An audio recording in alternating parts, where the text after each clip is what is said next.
بسم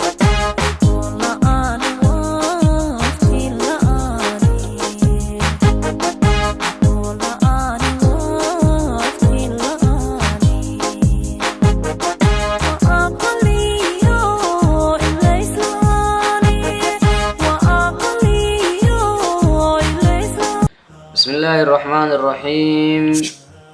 السلام عليكم ورحمة الله وبركاته. Welcome to Bio Academy. kusoo dhawaada Bio Academy aad ugu barateen inay idin soo gudbiyaan maadooyinka scientifica. insha Allah taala maantana waxaan soo gudbi doonaa maadada biology-ga fasalka 12aad. casharkiisa farada ayaa maanta bilaabi doonaa haddii la yiraahdo aan ka soconno insha Allah taala. weli waxaan ku jirnaa chapterkeennii koobaad. casharkeena maanta insha Allah taala wuxuu ka bilaaban doonaa cerebrum ayuu ka bilaaban doonaa. casharkeena maanta intaanan gudan gelin waa inaan isla fiirinaa ama isla soo ogaanaa casharadii hore aan soo qaadanay si aan ugu soo xirno. casharkii kan ka horreeyay casharkii saddexaad ah waxaan uga soo hadalnay division of nervous system. nervous systemka ama structure of nervous system. nervous systemka inta uu ka kooban yahay. nervous systemka wuxuu ka kooban yahay ama loo qaybiyaa laba qaybood oo waaweyn kuwaas oo kala ah central nervous system iyo peripheral nervous system. habdhiska dareenwadka bartamaha ah iyo habdhiska dareenwadka dhinacyada ah. waxaan kusoo bilownay habdhiska dareenwadka bartamaha ah ee loo yaqaano central nervous system loona soo gaabiyo CNS loo soo gaabiyo. centralku sidaan soo sheegnay wuxuu ka koobnaa brain and spinal cord. wuxuu ka koobnaa maskaxda iyo xangulaha. brain aan soo sheegnay ayadana ka soo hadalno waxaan dhahnay waa xubinta waxay ka mid tahay xubnaha ugu muhiimsan dhammaan jirka bini'aadamka. qaybaha fara badan ayay leedahay. afar qayb ayaa ugu waaweyneed oo aan ka soo hadalnay. afartii qaybna waxay kala ahaayeen cerebrum, densovalon, brainstem iyo cerebellum. afartaas qayb ayay ahaayeen. maanta insha Allah taala waxaan dul istaagi doonaa afarta qayb ee maskaxdu ay leedahay. qaybta koobaad ee maanta ku bilaabayna oo ah cerebrum ayaa maanta ku bilaabayna haddii la yiraahdo. cerebrum maskaxda qaybteeda hore ayaa loo yaqaanaa haddii aan Soomaaliyano. This is the largest and most complex part of the brain and constitutes about 90% of brain's volume. waxaa lagu leeyahay waa midda ugu ballaaran uguna adag qaybaha maskaxda waxayna ka kooban tahay ama dhismahan ay ka samaysan tahay boqolkiiba 90 brain's volume. mugga maskaxdu ay leedahay boqolkiiba 90 waa maskaxda waxaa ah cerebellum. boqolkiiba 90 maskaxda waxaa ah cerebellum ayaa ah. It is divided by waxaa kala qaybiya deep galvi space hoose ayaa kala qaybiya. wuxuu kala qaybiya into right and left cerebral hemispheres. laba barwareeg oo ah barwareega midig iyo barwareega bidix oo loo yaqaano right cerebral hemispheres iyo left cerebral hemispheres. It separates waxaa kala sooca the two cerebral hemispheres labada barwareeg and penetrate hoosna u dululiya to the depth dhinaca hoosena usii wada waxaa lagu magacaabaa corpus callosum oo ah corpus callosum oo loo yaqaano isgoyska kala xadida ama ay ku eg tahay cerebrumka. marka the superficial part qaybta sare of the cerebellum ee maskaxda qaybteeda hore is composed of waa mid ka kooban the nerve cell bodies ee ka kooban tahay nerve cells ee ka kooban tahay oo ah gray matter. gray matterna waxaa la yiraahdaa waa walxaha borborka camal u samaysan forming kuwaas oo sameeya the cerebral cortex maskaxda qaybteeda hore and the deeper layer iyo lakabyada hoose consist of waxayna ka kooban tahay nerve fibers xariga dareeno oo ah waxaa lagu magacaabaa axon and white matter. marka the cerebrum waxaa yiri maskaxda qaybteeda hore consist of waa mid ka kooban 4 lobes afar qayb ka kooban tahay as shown sida ka muuqata in figure 1.10 sawirka 1.10 sida ka muuqata. maskaxda waa tan guud ahaan qaybta ugu ballaaran ee maskaxda waxaa qabsaday cerebrum ayaa qabsaday. waxaan dhan arkaysid waxaa waaye waa cerebrumtu. okay qaybta afar qayb ka kooban tahay ama afar lobe ka kooban tahay cerebrumtu oo ah frontal lobe lakabka waxa uu yahay qaybta hore, partial lobe qaybta dhexe, occipital lobe qaybta dambe iyo temporal lobe oo ah qaybta hoose. afartaas qayb ka kooban tahay maskaxda qaybteeda hore loo yaqaano cerebrum ay nagaado. okay there waxaa jira 3 main types saddex qayb waaweyn oo activities shaqo ah associated la xiriira with cerebral cortex maskaxda qaybteeda hore. waxayna kala yihiin number 1 high order functioning shaqo aad u nidaamsan ayay qabataa. number 2 ama number B sensory perception fahanka dareen qaadaha. iyo number C oo ah initiation in waxay bilowdaan controls haddana la maamulo.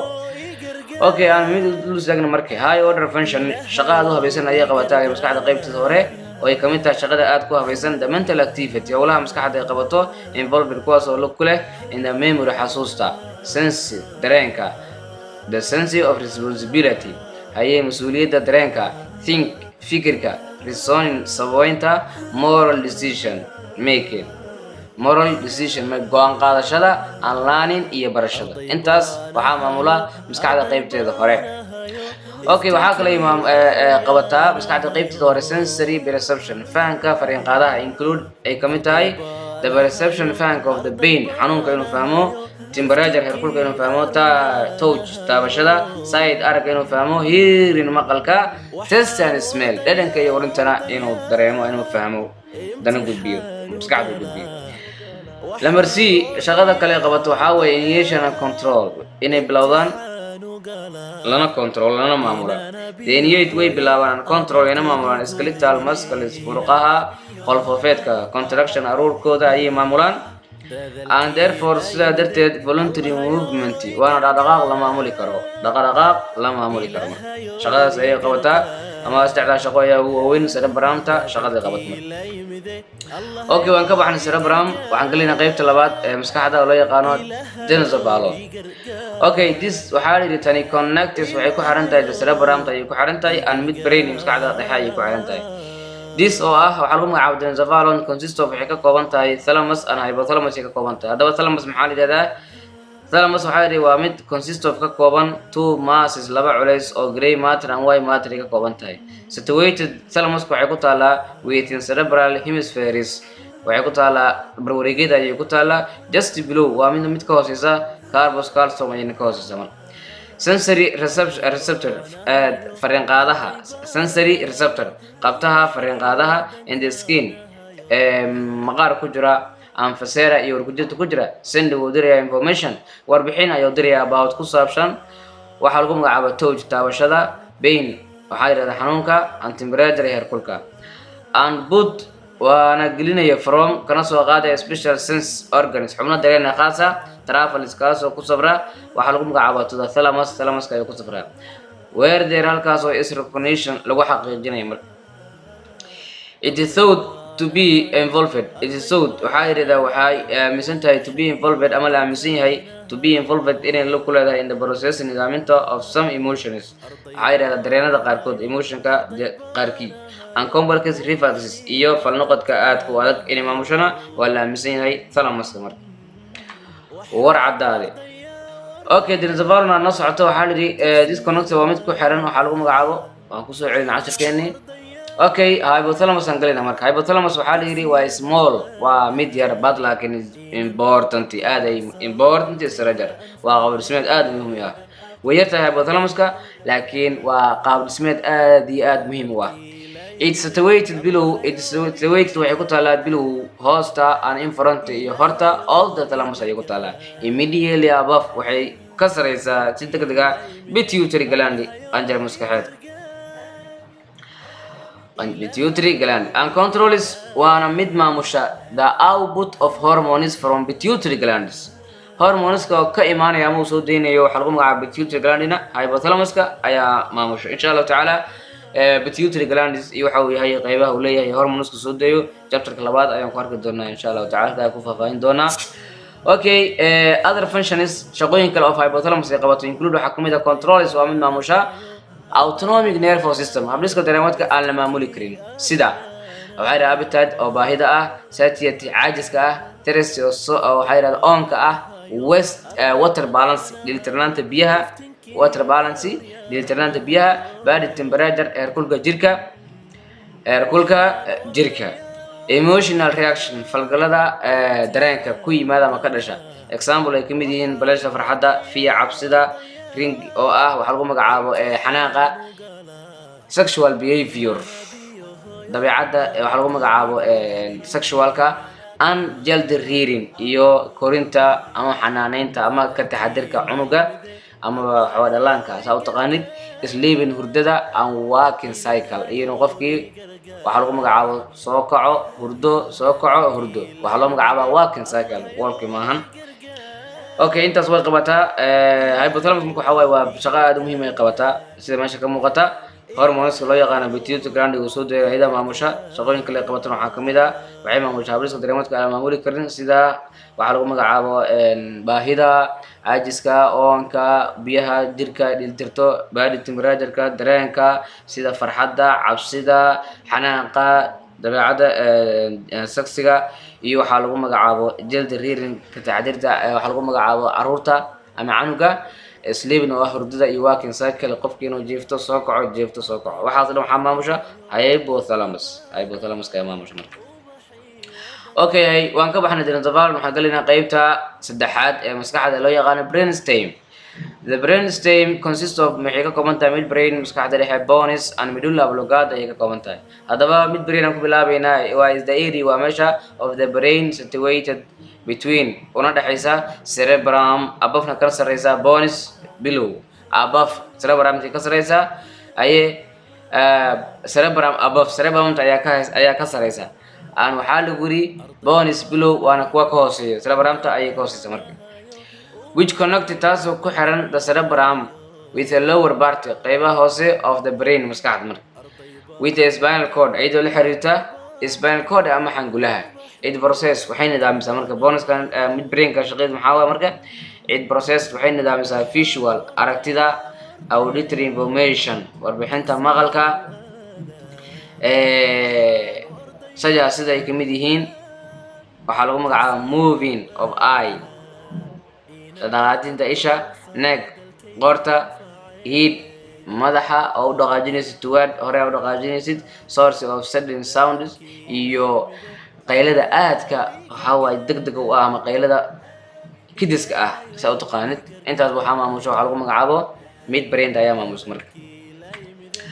Okay, bonus maxay situates waa ku yaal in front horta of the cerebellum ayuu ku yaal maskaxda qaybta dambe below waana kuwa ka hooseeya midbrain ay ka hooseeyaan above wayna ka sareeyaan medulla oblongata ay ka sareeyaan. It consists of waa mid ka kooban mainly si weyn nerve fibers xarig dareeno sida white matter that form kuwaas oo sameeya bridge buunta bidin u dhaxaysa lagu yiri the two hemispheres labada gacan ama labada wareeg of cerebellum ee leedahay maskaxda qaybta dambe.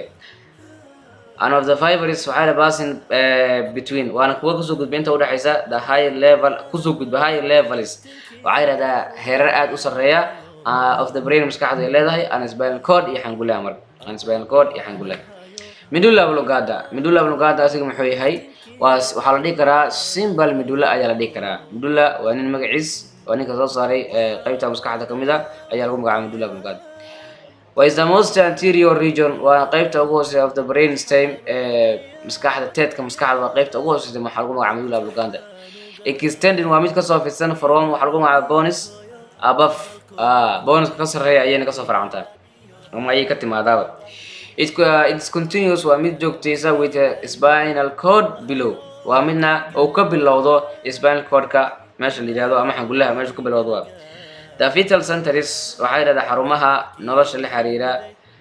Okay, consists of ka kooban group of cell bodies associated ayaa la xiriira with the autonomic reflex activity waxa lagu magacaabay shaqooyinka falnoqodka ah leeyin kuwaas oo yaalo it is deeper structure qaab dhismeedkeeda hoose these are kuwaasna waxay yihiin waxa lagu magacaabay cardiovascular center xarunta wadnaha ayada maamusha haye respiratory center xarunta neefsashada ayada maamusha reflex center falnoqodka xarumaha falnoqodkan ayada maamusha of vomiting sida waxa lagu magacaabo mataga caffeine oo ah qufaca sneezing oo ah hindisyada aan swallowing oo ah liqitaanka marka intaas oo dhan ayada maamusha marka hadii wadnaha tahay hadii ay tahay neefsashada iyo sida falnoqodka xarumihiisa oo sida mataga qufaca oo ah waxa lagu magacaabo tan sneezing oo ah hindisyada aan swallowing iyo swallowing oo liqitaanka inta waxa maamusha medulla oblongata marka medulla oblongata ugu dambeyn maskaxda qaybta ugu dambaysa loo yaqaan cerebellum.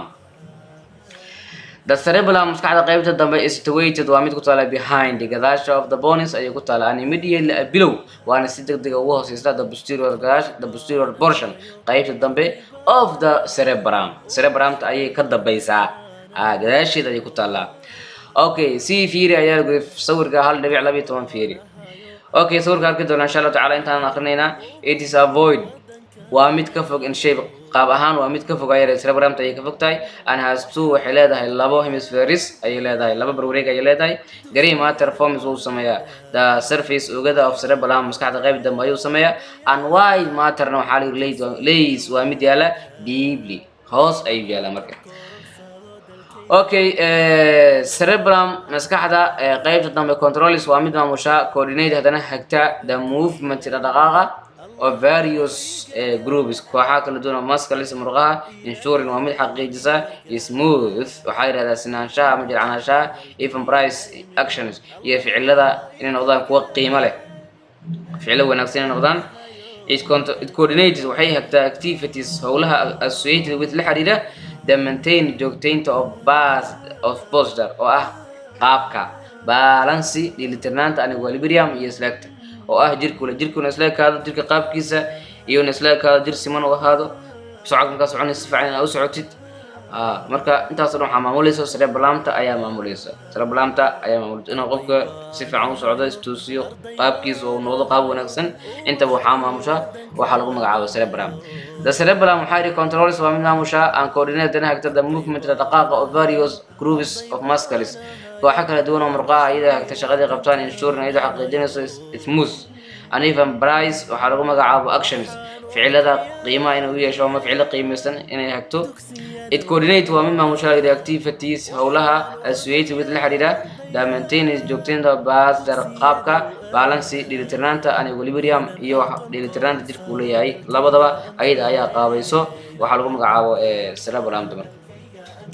Okay, sawirkan waa maskaxdii qaybtan waxa loo yaqaanaa cerebellum waa soo sheegnay waa qaybta boqolkiiba waxa la yiraahdaa 90 maskaxda marka la fiiriyo waa cerebellum boqolkiiba 90 tobanka soo haray marka waxay noqonayaan cerebellum maskaxda qaybta dambe iyo boneska iyo medulla oblongata iyo kuwaas noqonaya marka cerebellum ayaan haddaan marayna cerebellum waa qaybta dambe waa below waxay ka hooseysaa ama posterior of the waxa lagu magacaabo cerebellum ayay ka hooseysaa maskaxda qaybta hore ayay ka hooseysaa waana maskaxda qaybta dambe loo yaqaano maqiiqa loo yaqaano.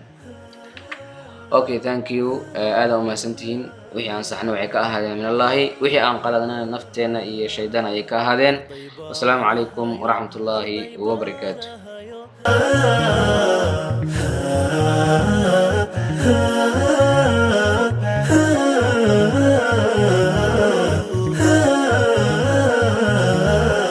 أرضي بانها يو أرضي بانها